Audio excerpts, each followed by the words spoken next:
We have kind of a short agenda. That helps if I turn the mic on. Item number 1 is presentation of Carbon County Employee of the Month, Rose Barnes.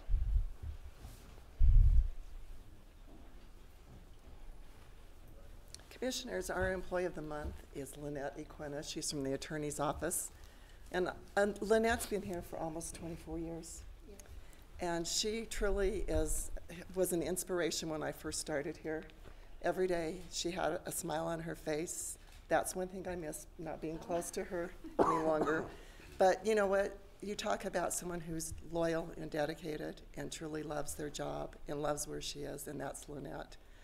And I know Jeremy's going to talk because he's the one that nominated her, but I personally want to thank her because she's truly an inspiration to everyone. I don't think I've ever heard her say anything bad. She's just always positive, and she comes and does her job and does it well. So. Thanks. I'm super excited to speak on Lynette's behalf.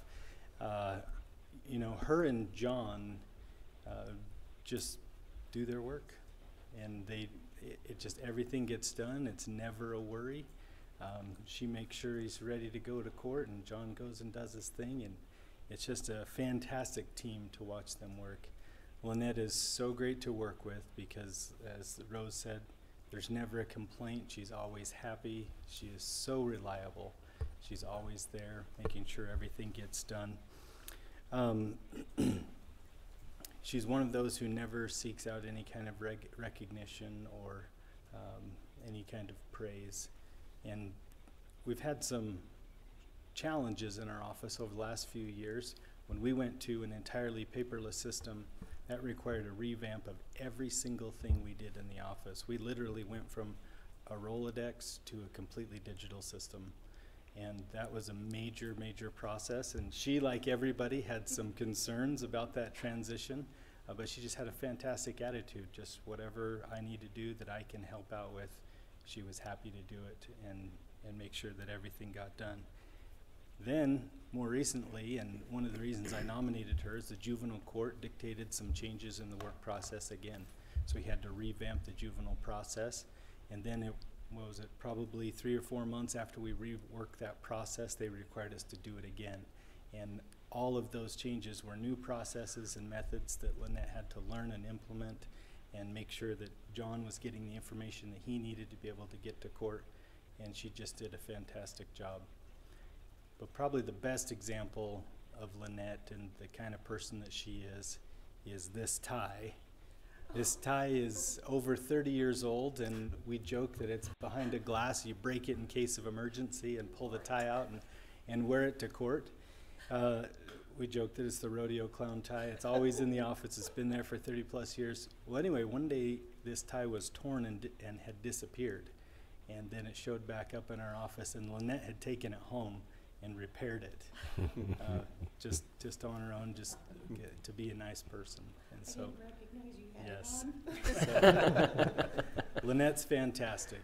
She just is wonderful to work with and well deserving of, at very minimum, this kind of an award. So. Sure.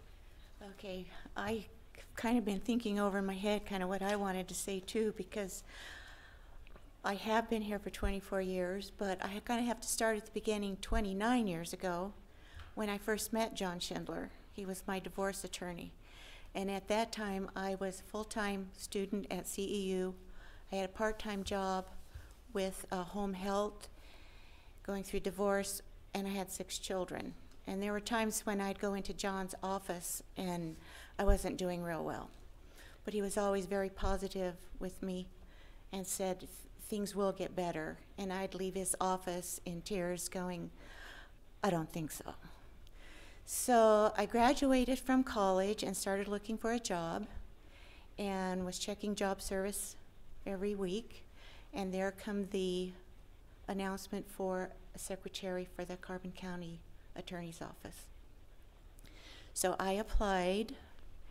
After graduating, I have to put in there too, I graduated with one of my sons from college. It was kind of fun. Both of us graduated together. But I had my interview with Madeline and Jean, and to those two people, I am very grateful that they offered me the job, and that is when John Schindler's saying it will get better. And that's when I noticed that it took a lot of confidence in them to hire me, just fresh out of college. Really had not much experience, but the 5 years of working with John, I have to back up. He asked me if I would like to work for his office. And so I started working for John, which gave me the 2 years legal experience I needed for my county attorney job. So I am very grateful to John for the opportunity that he gave me as well.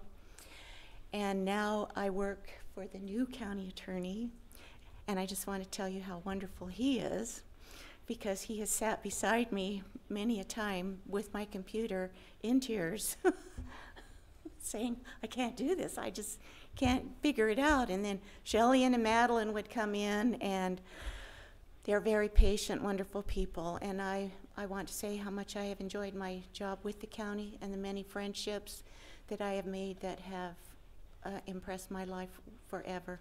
And again, I very thankful for my job with the county.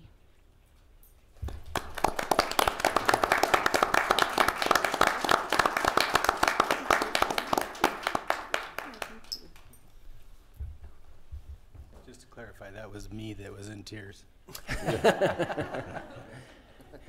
Well, thank you and congratulations. Item number 2 on the agenda is presentation of Tourism Customer Service Award. Tina Henry. Hello, Commissioners.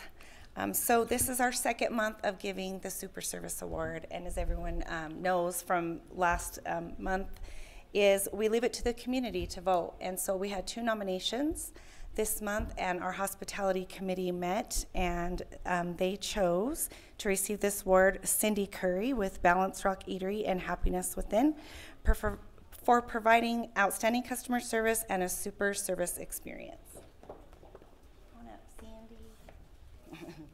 So you get this and a $50. Oh, nice. Use that too. This is really truly my staff, though. I can't claim this because I have the most amazing staff that a girl could ever have. So I appreciate it, but this belongs to our staff. Thank you. Thanks so much. Congratulations and thanks for everything you do.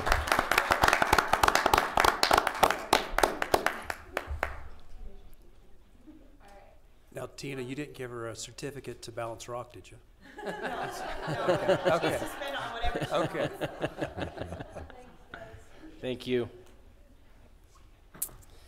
Item number 3 on the agenda is approval of minutes. Commissioners, I think we have one set of minutes from the March 6, 2019. I have one correction. It's on item 7. I'm listed both as making the motion and seconded it. I don't know which I did. You're very efficient. Yeah. Okay. So with that correction, is there any other corrections? I do. Chairman, I do have one other correction on item number 12. Down towards the bottom of the page, it says Commissioner Martinez made the motion to approve a memorandum of understanding. It says executed, but could we change that to be effective as of January 1st, 2019?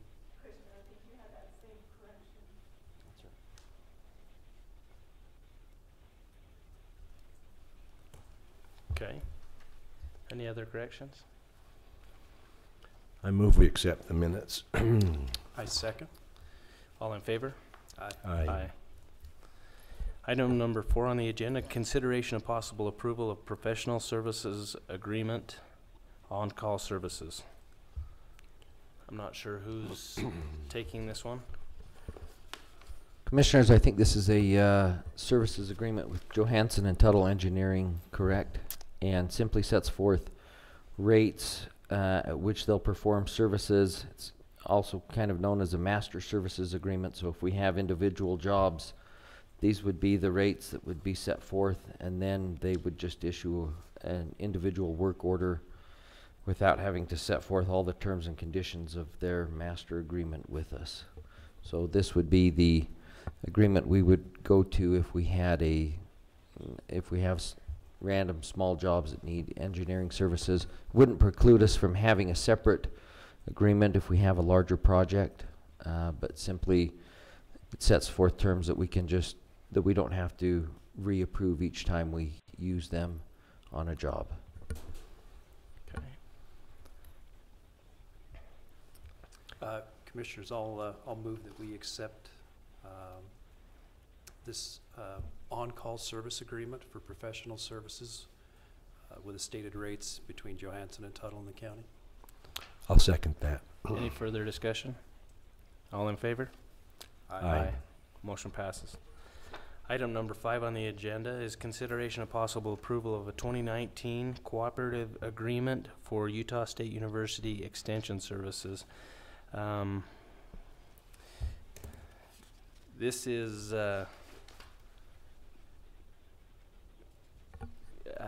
with the Ag Extension downstairs, correct, Christian? Correct. For a second there, I thought this was the other agreement, but this is with the Ag Services downstairs. Last week last commission meeting, they came and kind of gave an introduction of all of the services that they provide. This just puts it effective, correct? Correct, and we've done this agreement every year with them. There is one section on page 3 where you're supposed to elect an option with respect to their support staff. It says we either pay them an amount so that they can pay for their support staff, or we provide their support staff under option 2. And I believe they have all their own support staff as USU employees. Is that correct? Or are they our employees? No, we have one employee, that is Kathy Thane. What about the other employees there? The Who rest pays of for them are those? theirs, but we have the one employee that's part of that is a county employee. Okay, so we need to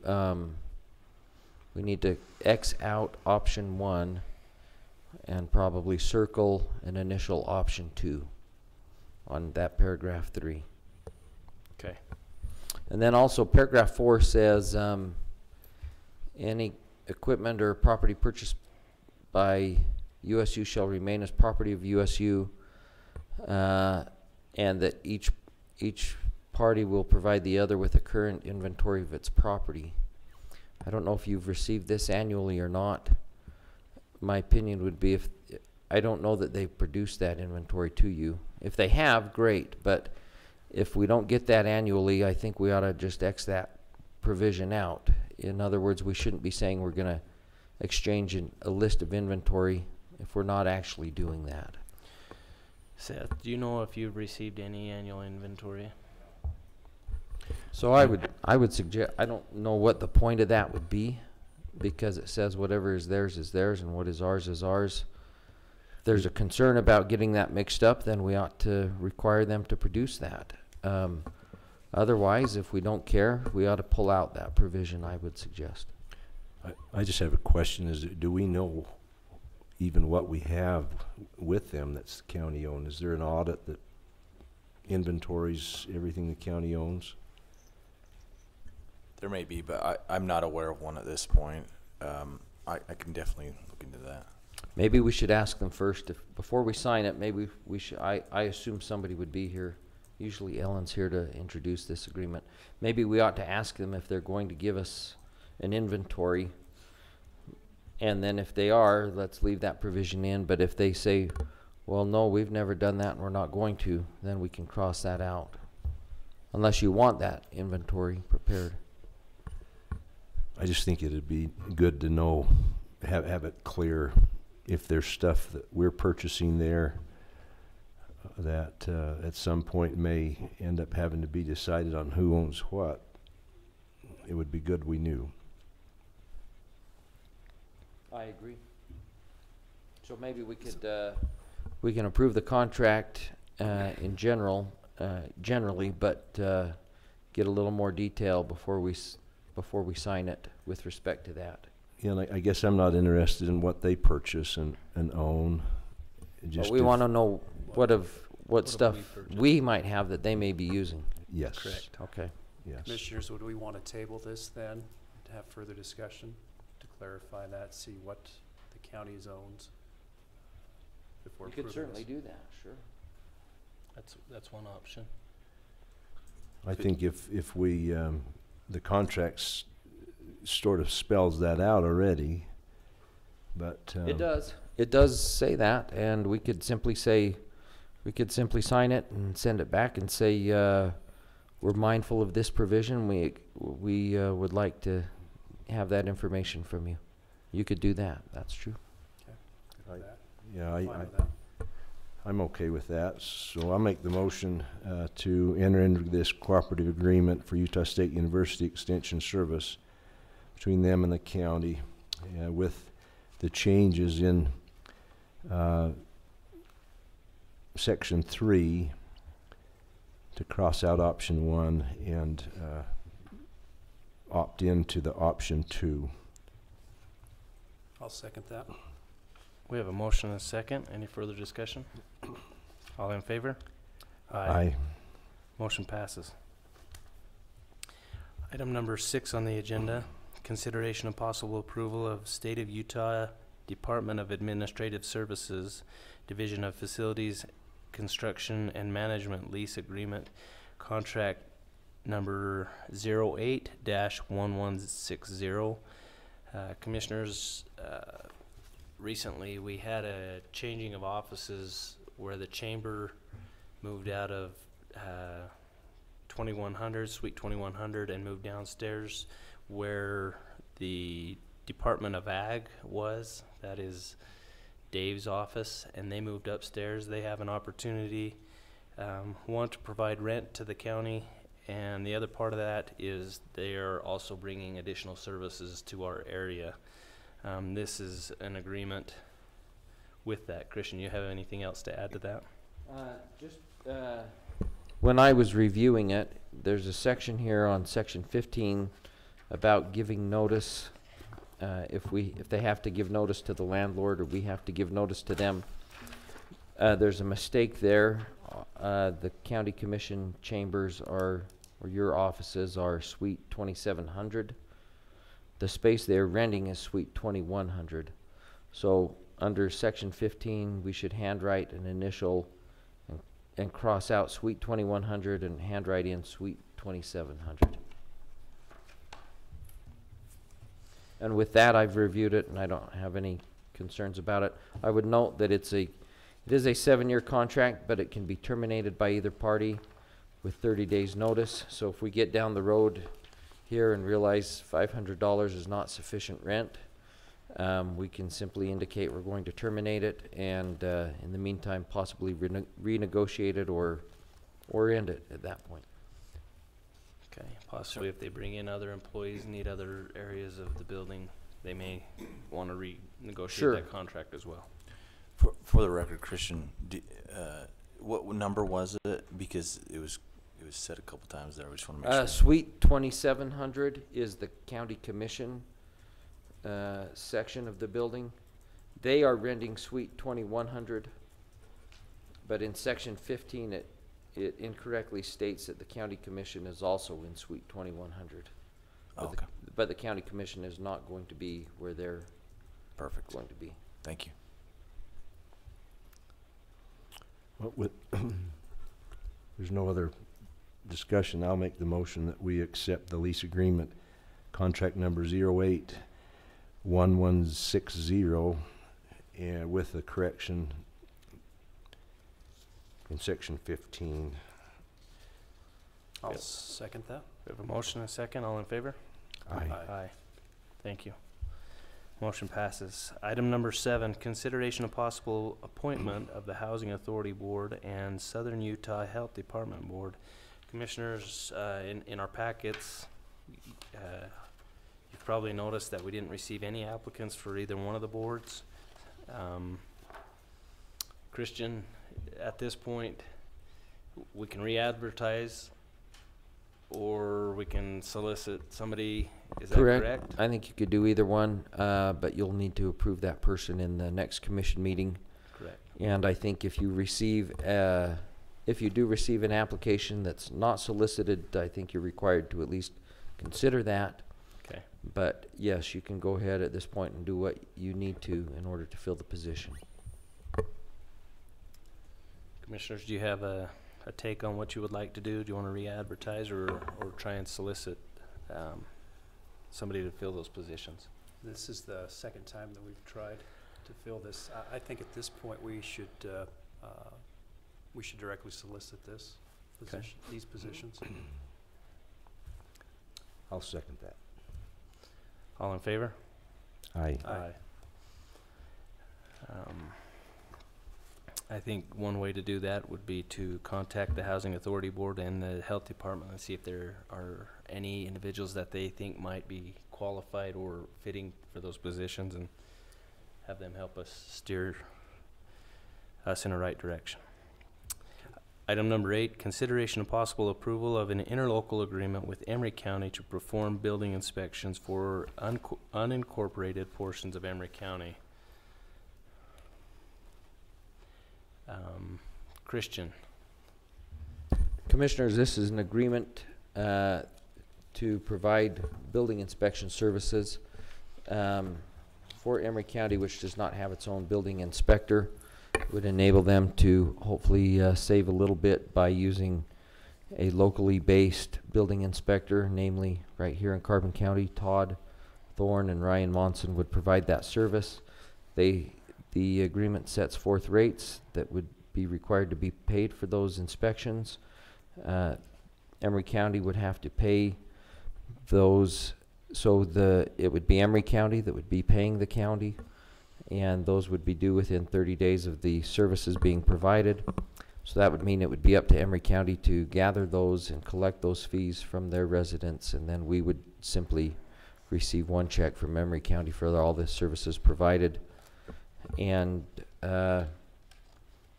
it would be according to the building codes adopted by Emery County, or if not adopted by the county, that are incorporated into state code. And it's my understanding that there's been some discussion already with the Emery County commissioners. They would like to have such an agreement. I've sent it to their commissioners, haven't heard back on it, but at least if you approve it and they approve it, we can go ahead and enter into this. Yep. The only question I had on this is, and you kind of addressed it, do they have the same building codes, or are they going to be working off of two separate set of codes? I don't think they will be. The state has said that you have to adopt, that unless you do something otherwise, you adopt the international building, plumbing, electrical codes automatically by default. And I would almost bet that they have an ordinance that says that's what they're going to do. We could talk to, I think Todd would know the answer to that, but I don't know for sure. As to whether they have separate codes or any special codes. Okay.